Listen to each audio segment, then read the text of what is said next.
खुश आमदीद।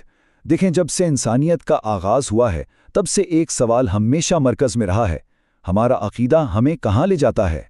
आज के इस तज्ज़िये में हम उसी पेचीदा और गहरे सवाल को खोजने की कोशिश करेंगे कि जदीद दुनिया में मज़हब का किरदार क्या है।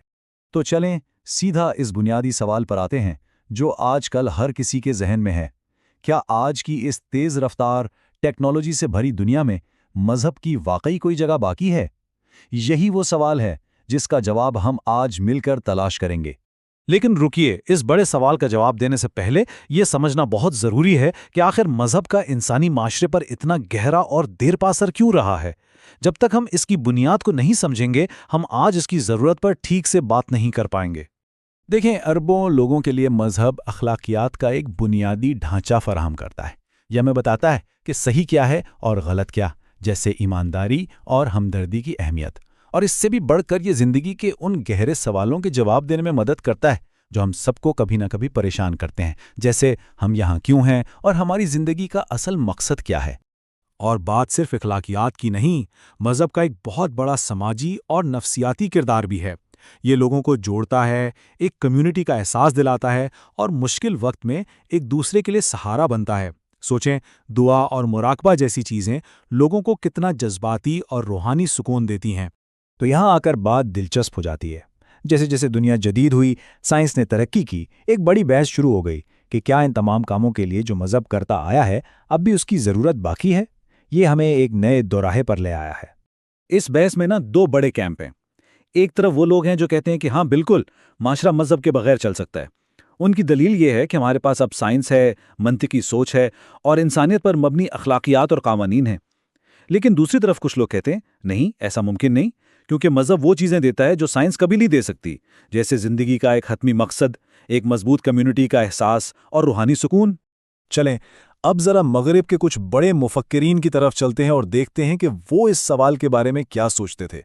उनके ख़यालात हमें इस बहस के मुख्तलिफ पहलुओं को समझने में बहुत मदद देंगे। तो सबसे पहले बात करते हैं कार्ल मार्क्स की, एक ऐसे मुफक्किर की जिसने मज़हब को एक बिल्कुल ही मुख्तलिफ ज़ाविये से देखा, एक समाजी ताकत के तौर पर। उनका एक बहुत ही मशहूर कॉल है, मज़हब अवाम की अफ्यून है। अब ये सुनने में तो बड़ा सख्त लगता है, लेकिन इसका असल मतलब क्या था?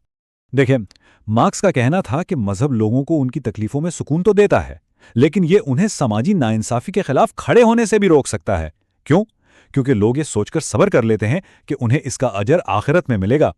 तो मार्क्स के नज़दीक मज़हब मुसीबत का रद्द अमल था, उसका हल नहीं।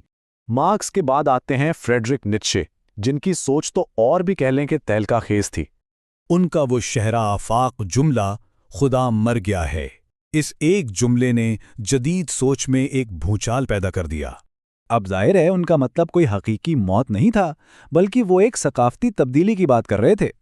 उनका कहना था कि जदीद साइंस ने यूरोप में रिवायती अकायद की बुनियादें हिला दी हैं और मज़हब का वो इख्तियार अब नहीं रहा। इसलिए अब ये इंसान की जिम्मेदारी है कि वो अपनी अक़दार और ज़िंदगी के मायने खुद तलाश करे। अब हम एक ऐसे मुफक्किर की तरफ आते हैं जिसने पूरी बहस का रुख माशरे से हटाकर फ़र्द की तरफ मोड़ दिया, और उनका नाम है सोरेन किरकेगार्ड। किरकेगार्ड ने ईमान की छलांग का तसव्वुर पेश किया। मतलब ये कि खुदा पर यकीन एक गहरा ज़ाती फ़ैसला है जो खालिस अक्ल और मंतिक की हदों से बहुत आगे की चीज़ है। ये सिर्फ दलील की बात नहीं, ये एक ज़ाती वाबस्तगी है। तो अगर हम इन सब को एक साथ देखें तो मार्क्स कहते हैं कि मज़हब नाइंसाफ़ी को कायम रख सकता है। नीचे का ख्याल था कि जदीद दुनिया में उसकी ताकत ख़त्म हो रही है, और किरकेगार्ड के लिए ईमान अक्ल से मावरा एक ज़ाती छलांग है।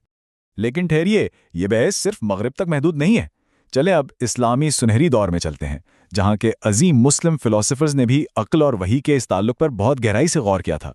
यहाँ हमारे सामने 3 बड़े नाम हैं, अल-ग़ज़ाली, इब्न सीना और इब्न रुश्द। और मज़े की बात यह है कि ईमान और अक्ल के ताल्लुक पर इन तीनों का नज़रिया एक दूसरे से काफ़ी मुख्तलिफ था, जिससे ये बहस और भी ज़्यादा दिलचस्प हो जाती है।